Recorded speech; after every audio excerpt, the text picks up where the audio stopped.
Germinating seeds for your field is probably the single most important thing that needs to be planned in order to achieve a successful crop. In this video, we will discuss 3 different germination practices that have been very successful for our farm in past years.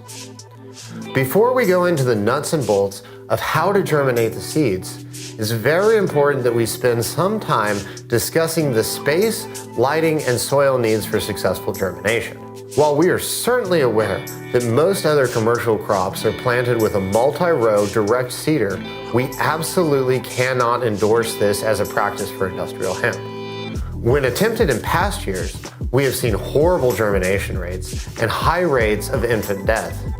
We believe that the best practice for hemp is to create seedling starts under protected culture and then transplant the matured seedlings into the field after the last frost. The need for nursery space is something that is rather unique for the hemp crop, so we will give you some guidelines to consider what you will need when making your germination plan. We prefer to plant into a 3x3 nursery pot. Hemp plants are a lot like goldfish. A goldfish growth rate is directly proportional to the size of pond they are in. A bigger pond produces a bigger goldfish. Since the same is true for hemp plants, we prefer to use the biggest possible pot for germination. Other farmers have enjoyed success with 2x2 nursery pots and 72 site tray inserts.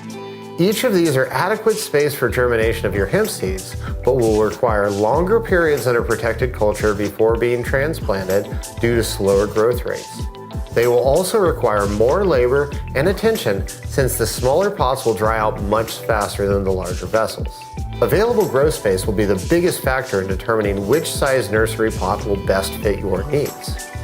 If using 3-inch pots, you're able to fit 9 pots for every square foot. If you're planting 1,750 plants per acre, that means you will need 195 square feet of usable nursery for every acre you're planting.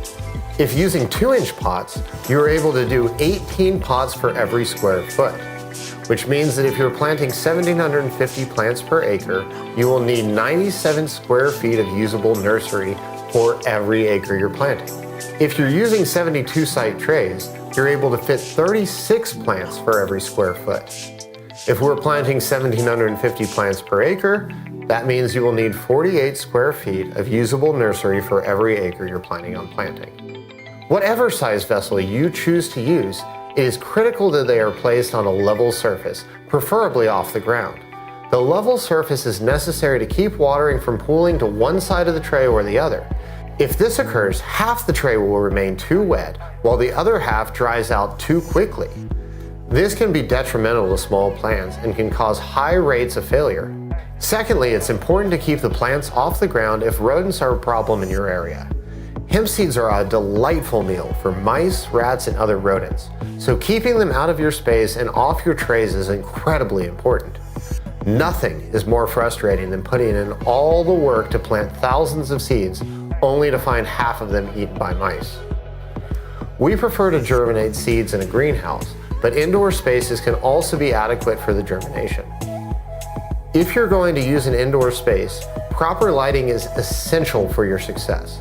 As a general rule of thumb, you need to light your space at a rate of 10 watts per square foot. Based on long-term success and cost efficiency, we prefer to use metal halide or high-pressure sodium bulbs for the task.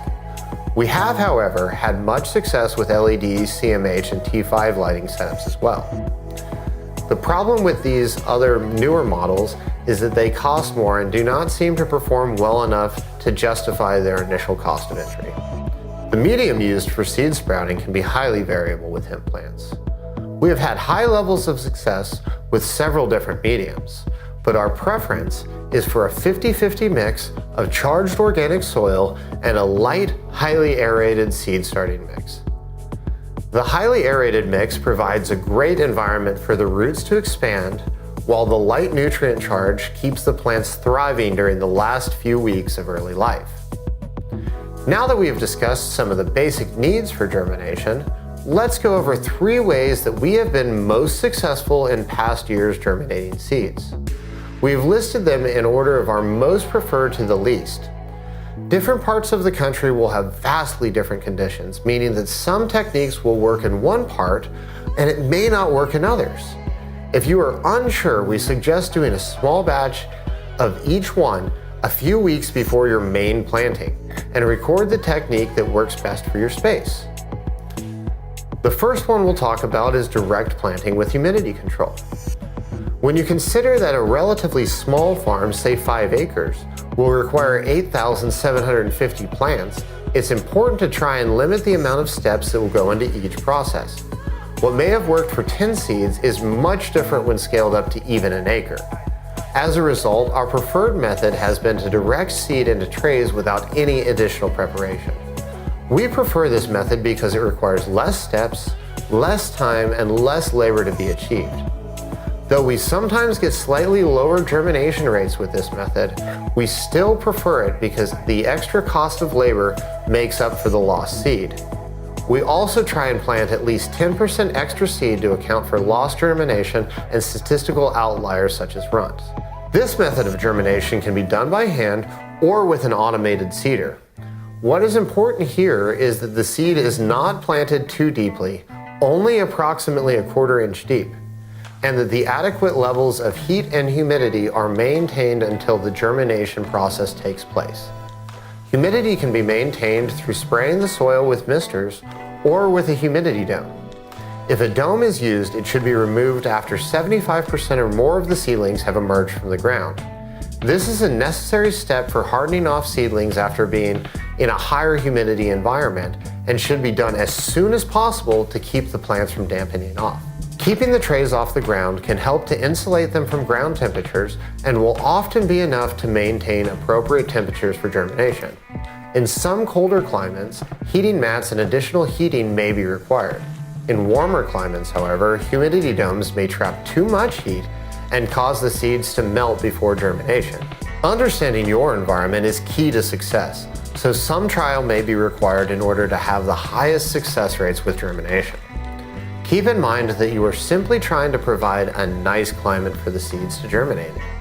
If the environment is not comfortable for you to be in there wearing only a t-shirt and shorts, it's probably not comfortable for your plants either. The next option for germination we will talk about is soaking seeds before direct planting. Soaking seeds has been a common practice in horticulture for many years and is not difficult. It simply requires you to dump the seeds you intend to plant into a cup of water and then let them remain there for 1 to 6 hours. I prefer to use chlorinated tap water over distilled since it acts as a light disinfectant, but we have been successful with both types of water. Some farmers like to add a low concentration of hydrogen peroxide into the mix, a concentration of about 10 parts water to 1 part peroxide, in order to serve as a light disinfectant as well. The soak tends to prime the seeds for planting and increases rates of germination slightly. Once the seed has been removed from water, it is direct planted in the same fashion we discussed in option 1. Humidity domes or sprayers will likely still be required to keep humidity levels high, though again, that is dependent entirely on your space. The major concern to watch out for with this method is to make sure that you remove the seeds from the water before they sprout a taproot. If left in too long, they can germinate in the water and then can drown and die. The third germination method we will discuss here is arguably the most effective. It is listed third only because of the extra time and labor required to make it work.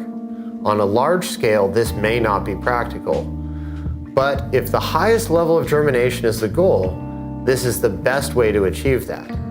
It is commonly known as the paper towel method, for what seems to be fairly obvious reasons. And it is one of the oldest and best tested methods in the industry. The idea is that you germinate the seeds in a wet paper towel, then plant the sprouted seeds into their final container. The methodology is very simple. You take 4 sheets of paper towel and lay them at the bottom of a Tupperware. You then pour warm water, about the temperature of a cup of coffee that has been sitting for 5 minutes, into the Tupperware until the towel is moist. The level of moisture here is important. So to gauge how wet it should be, I like to use a sponge as an analogy. When a sponge is completely dry, it won't clean anything. When it's too wet, it leaves a trail behind of excess water. The correct dampness of the sponge, somewhere in between too wet and too dry, allows you to clean a surface without leaving excess water. This level of moist is what we are also looking for with the paper towel. Once you have prepared paper towels, you want to spread your seeds out on top of them, having a fairly even spread to keep the taproots from tangling as much as possible. This will make transplanting much easier as well. After your seeds are spread out, you want to add 4 more towels and then wet them like you did on the bottom. This creates a little bed of wet paper towels for the seeds to germinate in. Once the bed is complete, put the lid on the Tupperware and put it into a warm, dark place. For larger operations, you can stack several of these layers of seeds together like lasagna. If you're going to do this, you need to put a few extra layers of towel in between the seed groups. If there's not enough space between the layers, the taproots can grow into each other and get tangled between the layers. However, when given adequate room, this can be a very effective way to germinate a lot of seeds in a very small space. This method is very effective for the germination of seeds. The problem we see with it is that it forces the farmer to hand plant every seed. Hand planting thousands of seeds requires a lot of man hours. The extra work can be very costly both in time and money for labor, and in our opinion, it probably does not justify the small gains in germination.